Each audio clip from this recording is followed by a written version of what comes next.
naturalist Ken Lavin has spent hours studying tarantulas and even has one as a pet. They're big and hairy and about the size of the palm of your hand.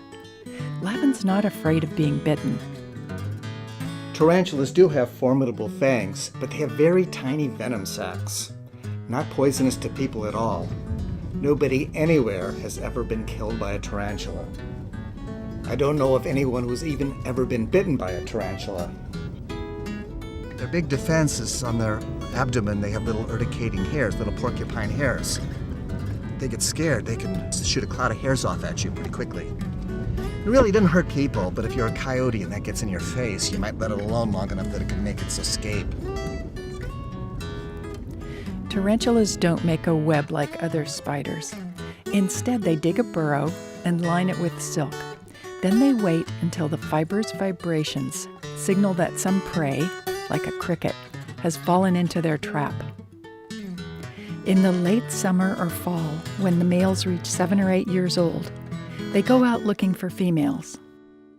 The male uses little hooks on his front legs to immobilize the female's fangs. After they mate, the male runs away.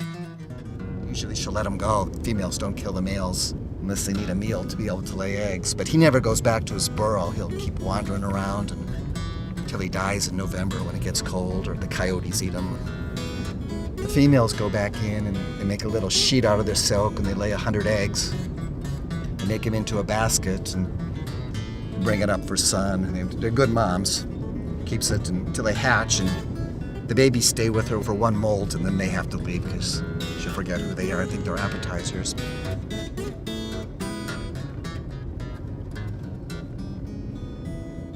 The tarantula legend comes from Italy. People would be harvesting the grapes, and during the Renaissance, someone would feel ill all of a sudden, and they'd look down and they see fang marks, and they see a big black spider crawling along that they call the tarantula. It was actually a relative of our wolf spider. And they figured the only way to get the venom out was to dance it out, to sweat it out, so they'd start to dance. Of course, it was so much fun, everyone would dance.